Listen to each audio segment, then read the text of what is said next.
Hello class 10th, मेरा नाम तुषार भारद्वाज और ये आपका अपना फेवरेट चैनल साइंस वर्ल्ड। जैसा कि आप सब जानते हैं, क्लास 10th की फिजिक्स का जो चैप्टर है लाइट, रिफ्लेक्शन एंड रिफ्रैक्शन, जिस पर हमारी वीडियोस की सीक्वेंस चल रही है। लास्ट वीडियो में हमने समझा कि भाई मिरर क्या होते हैं, क्या काम होता है मिरर का और कितने प्रकार के मिरर होते हैं। तो उस वीडियो को देखने के बाद आपको ये चीज़ क्लियर हो गई होगी कि भाई मिरर बेसिकली दो प्रकार के होते हैं, प्लेन मिरर और स्फेरिकल मिरर। अब जब बात आती है स्फेरिकल मिरर, तो यहाँ पर दो नाम सुनने को आते हैं और वो है कॉन्वेक्स मिरर और कॉनकेव मिरर। आज की वीडियो में हम ये समझेंगे कि कैसे क्या नियम है जिसके इस्तेमाल के बाद हम कॉनकेव और कॉन्वेक्स मिरर का यूज करके इमेज फॉर्मेशन दिखा सकते हैं, एक रे डायग्राम कंप्लीट कर सकते हैं। क्लास 10th के एग्जाम का एक इंपॉर्टेंट क्वेश्चन, रे diagram, image formation in case of concave mirror और कॉन्वेक्स मिरर। इस क्वेश्चन को आप बहुत आसानी से सॉल्व कर सकते हैं, रे डायग्राम बहुत कंफर्टेबली बना सकते हैं, बहुत जल्दी बना सकते हैं। लेकिन हर चीज के लिए कुछ नियम होते हैं, कुछ रूल्स होते हैं और आज की वीडियो में हम यही टॉपिक क्लियर करने वाले हैं, rules for image formation in mirrors. Mirrors का इस्तेमाल अगर आप कर रहे हैं और इमेज फॉर्मेशन रे डायग्राम बना रहे हैं तो उसमें इस्तेमाल होने वाले कौन कौन से नियम हैं, कॉनकेव मिरर में भी और कॉन्वेक्स मिरर में भी। तो चलिए स्टार्ट करते हैं आज की वीडियो को, rules for image formation in mirror के टॉपिक। जैसे कि आप सब जानते हैं, मिरर मतलब स्फेरिकल मिरर। तो स्फेरिकल मिरर के दो टाइप्स होते हैं, कॉनकेव और कॉन्वेक्स। सबसे पहले जो हम रूल सीखेंगे वो कॉनकेव मिरर के हैं, ठीक है। Number first, concave mirrors, concave mirror. अब कॉनकेव मिरर में किन नियमों का इस्तेमाल किया जाता है जब हम इमेज फॉर्मेशन के टॉपिक को कंप्लीट करते हैं, रे डायग्राम बनाते हैं, ऑब्जेक्ट की इमेज ड्रॉ करते हैं, उस समय सबसे पहला जो नियम है कि भाई कॉनकेव मिरर, सबसे पहले तो आप कॉनकेव मिरर की एक शेप बनाएंगे, प्रिंसिपल एक्सिस डालेंगे, पोल पॉइंट शो करेंगे, next focus point, next centre of curvature या सेंटर भी कह सकते हैं आप।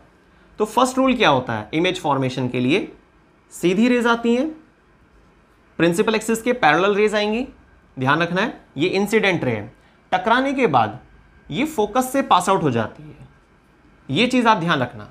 तो इंसिडेंट रे, रिफ्लेक्टेड रे, तो ये फर्स्ट रूल हुआ, ठीक है। ये इमेज फॉर्मेशन नहीं सीख रहे हम, इमेज फॉर्मेशन के लिए जिन नियमों की जरूरत पड़ेगी वो रूल सीख रहे हैं हम कॉनकेव मिरर के केस में, ठीक है। नेक्स्ट सेकेंड रूल,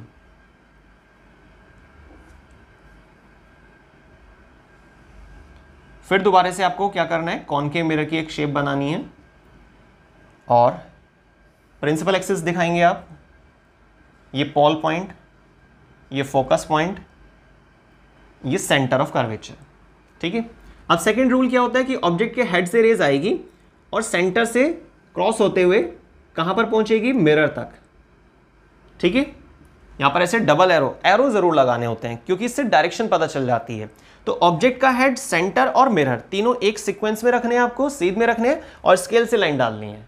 या तो मैं इसको ऐसी लाइन डाल रहा हूं, बाकी आप स्केल का यूज करेंगे तो बहुत ही अच्छा डायग्राम बनेगा, रे डायग्राम का टॉपिक ही खत्म हो जाएगा। रे डायग्राम आप बहुत आसानी से बना पाएंगे और बिल्कुल एक्यूरेट डायग्राम बनेगा अगर आप स्केल का यूज करेंगे।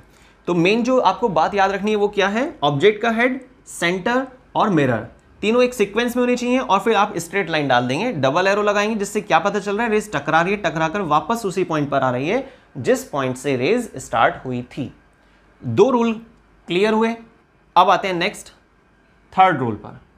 तीसरा रूल क्या होता है, देखिए फिर से आपको एक कॉनकेव मिरर की स्ट्रक्चर दिखानी है, पॉलिशिंग दिखाएंगे जरूर, है ना।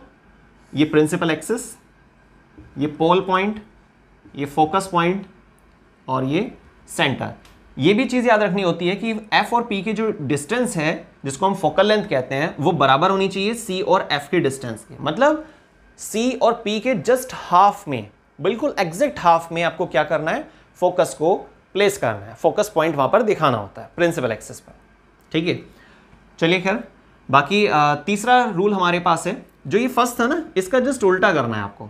फर्स्ट वाले में हमने क्या देखा कि पैरेलल लाइन आती हैं, टकराने के बाद फोकस से गुजरती हैं, लेकिन अभी हम थर्ड वाले में क्या देखने वाले हैं कि भाई ऑब्जेक्ट के हेड से रेज स्टार्ट होंगी और फोकस से पास आउट होते हुए पैरेलल नहीं आएंगी, ये ध्यान रखना।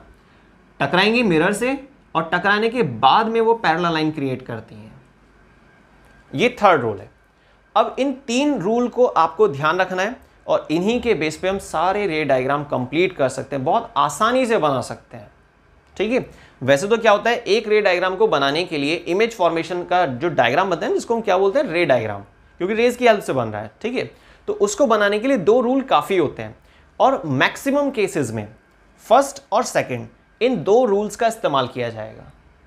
लेकिन कोई एक ऐसा केस भी आएगा जिसमें आप सेकंड रूल को इस्तेमाल नहीं कर पाएंगे, उसमें आपको फर्स्ट और थर्ड ये 2 रूल इस्तेमाल करने होंगे, अदरवाइज तो फर्स्ट और सेकंड काफी है। क्लियर? तो ये अभी जो मैंने आपको रूल्स बताए हैं, किस तरीके से रेज कहां से आ रही है, कहां से पास आउट हो रही हैं, ये चीज याद रखनी है। ठीक है, और देखिए प्रैक्टिस सबसे ज्यादा इंपॉर्टेंट है। जितना आप टॉपिक वाइज चीजें समझते जा रहे हैं उसको रजिस्टर में नोट जरूर कीजिए। हालांकि अगर आपको नोट्स की नीड है तो वो आप हमारी वेबसाइट से www.thescienceworld.in वहाँ से भी कलेक्ट कर सकते हैं। लेकिन आप वीडियोस को जैसे देख लेते हैं, आपको समझ में आ जाता है, क्लियर हो जाता है टॉपिक, तो उसके बाद खुद से अपने आप से अपने नोट्स बनाइए, रजिस्टर में सारे डायग्राम्स को ड्रॉ कर लीजिए और कुछ भी डाउट होता है तो आप प्लीज़ कमेंट कीजिए। ठीक है, वो डाउट आपका क्लियर किया जाएगा ज़रूर।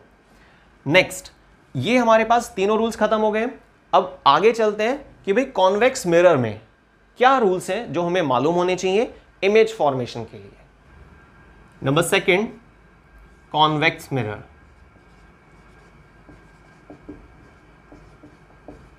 कॉन्वेक्स मिरर, तो कॉन्वेक्स मिरर में देखिए 2 नियम हमें मालूम होने चाहिए, 2 रूल्स मालूम होने चाहिए इमेज फॉर्मेशन के लिए।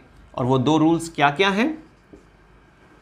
फर्स्ट रूल, देखिए फर्स्ट रूल के लिए सबसे पहले तो आप कॉन्वेक्स मिरर की एक स्ट्रक्चर दिखाएंगे, ये पॉलिशिंग वगैरह कर देना है आप उसको। ये प्रिंसिपल एक्सिस है, ये पोल पॉइंट, ये focus point, centre of curvature. ठीक है, मैंने आपको लास्ट वीडियो में समझाया था, आपने उसे समझा भी होगा और आपको शायद क्लियर भी होगा कि भाई कैसे पता चलता है कि ये कॉन्वेक्स मिरर है या नहीं। ठीक है, और अगर आपको फिर भी कुछ डाउट है तो आपको लास्ट वीडियो का डिस्क्रिप्शन बॉक्स में लिंक मिलेगा, आप वहां से एक बार उसको रिवाइज कर सकते हैं। ठीक है, तो देखिए ये जो कॉन्वेक्स मिरर है, इस कॉन्वेक्स मिरर को आप बना देंगे, प्रिंसिपल एक्सिस वगैरह थोड़ा पॉइंट्स वगैरह डालेंगे। उसके बाद अब रूल क्या होता है, प्रिंसिपल एक्सिस के पैरेलल लाइन आती है, ये इंसिडेंट रे है, टकराने के बाद रेज वापस चली जाती है, लेकिन जाने वाली रेज ऐसा लगता है कि भाई फोकस से आ रही है, ये रिफ्लेक्टेड रे है, याद रखना है आपको, ऐसा लगेगा, एक्चुअल नहीं है। इसलिए मैंने यहां पर जो रेज है ना इसको डॉटेड बनाया है, क्योंकि एक्चुअल नहीं है, इसीलिए। फर्स्ट रूल बस खत्म। Next, second rule. Second rule के लिए भी आपको कॉन्वेक्स मिरर की एक डिजाइन सा क्रिएट करना है। प्रिंसिपल एक्सिस दिखाएंगे आप, ये फोकस पॉइंट, ये सेंटर ऑफ कर्वेचर।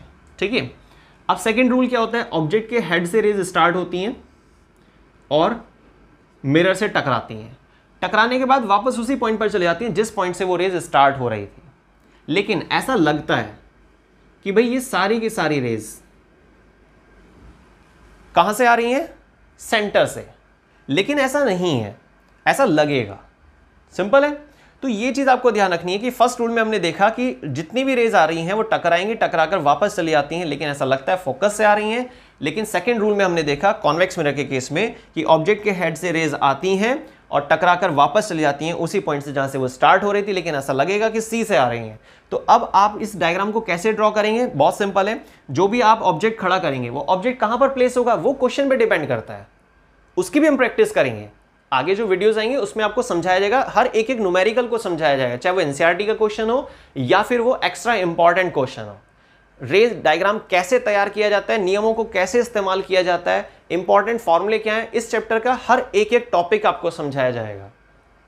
क्लियर? लेकिन अभी फिलहाल जो चल रहा है आप उस चीज को उतना क्लियर कीजिए, जो चल रहा है वो क्लियर होना चाहिए, जो अभी नहीं समझा है आपने उसको छोड़ दीजिए। ठीक है, टेंशन नहीं लेनी है आपको, सारी चीज क्लियर हो जाएंगी बहुत आसानी से। तो ये जो ऑब्जेक्ट होगा, ऑब्जेक्ट जहां पर भी प्लेस होगा, जैसे मैंने आपको बताया कहां पर प्लेस होगा वो क्वेश्चन पे डिपेंड करेगा। तो मान लीजिए ऑब्जेक्ट यहां खड़ा है, तो ऑब्जेक्ट का जो हेड पार्ट होगा, ऑब्जेक्ट का हेड, मिरर और सेंटर। तो ऑब्जेक्ट का हेड और सेंटर सीधे सा पॉइंट, इसको आप स्केल से डायरेक्ट मिला दीजिए तो जाहिर सी बात है बीच में मिरर तो आ ही रहा है, तो मिरर वाला पॉइंट तो अपने आप ही कनेक्ट हो जाएगा। तो 3 पॉइंट एक सीक्वेंस में होने चाहिए, सीधी सी बात। ऑब्जेक्ट का हेड, मिरर और सेंटर।